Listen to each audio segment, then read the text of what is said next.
Okay, well, day 2 of the attempted daily vlog. So today I'm gonna be doing what we call activity center searches for the northern spotted owl. And basically we have kind of a circle with a certain amount of habitat that we have to go visit and hike into and call about every 200 meters inside certain parts of the circle. Go wander around out in the forest and see what kind of experiences I can have. I'm gonna bring the GoPro along and see what kind of adventures are at hand.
Even when you have like a specified direction to go, there's a lot of reading the landscape and looking for game trails and spaces in the vegetation that allow you to move more easily and more quickly to sites.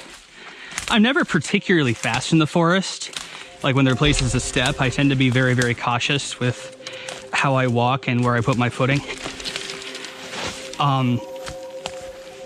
But that said, I'm also very much a believer in making things as easy as they can be and kind of minimizing the risk that comes with that.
It's always amazing to see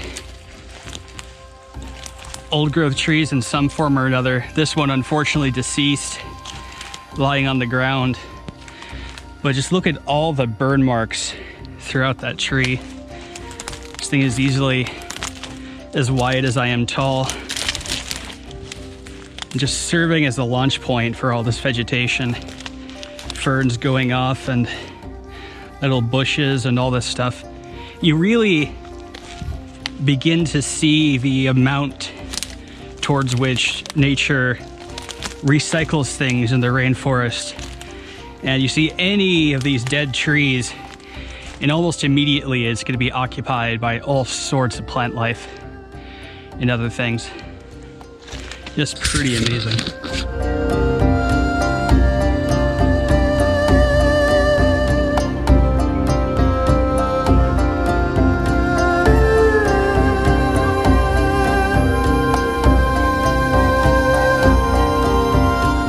So knock on wood, but this is so far a pretty beautiful AC. Basically, when it comes to the terrain that you move through, a pretty good rule of thumb is that the older the trees are in the area, the better the ground is going to be to walk. Because all of those annoying plants, things like salmonberry and huckleberries and all these little bushes that will grow in these really, really dense concentrations, they require a lot of sunlight access to exist.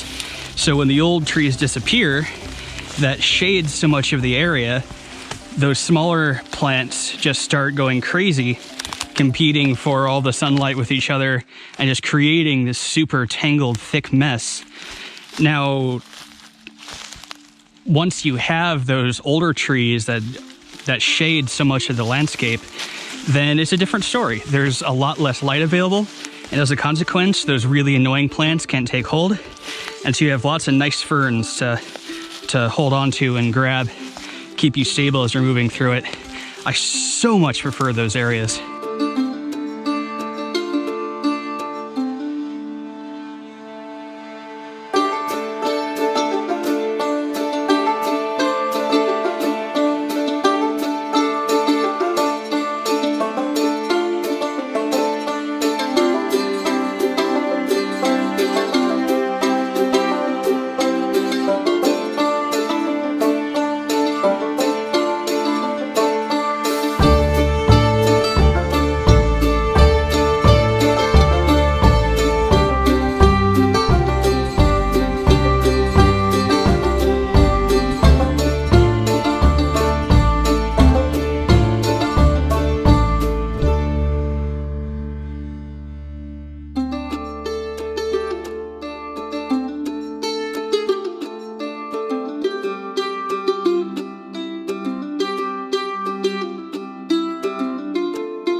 Made it. Had to work my way from up there, got it down through the salmonberry stuff, across the creek, and now it's time to engage in a really long side hill. But it feels good to get past that section. I really love side hilling. It's funny, it gets a bad rap for some people, but just the ability to maintain like a horizontal route just makes my day. You know, I can obviously go up and down hill places, but I never prefer it. If there's a way to not spend the energy and strain your legs that way, it's always better to me to do so. And so this area is nice. Once again, man, where you have like actual trees, the ground becomes so much easier to walk through. And there are some beautiful trees out here. Super, super nice.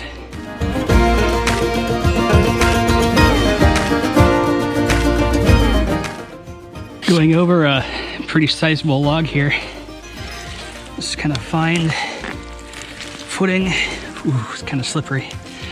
When it's wet especially, it will, the traction isn't nearly as apparent, so you often have to put most of the force on your knees rather than that more fine contact surface on just your feet. There we go. Made through it.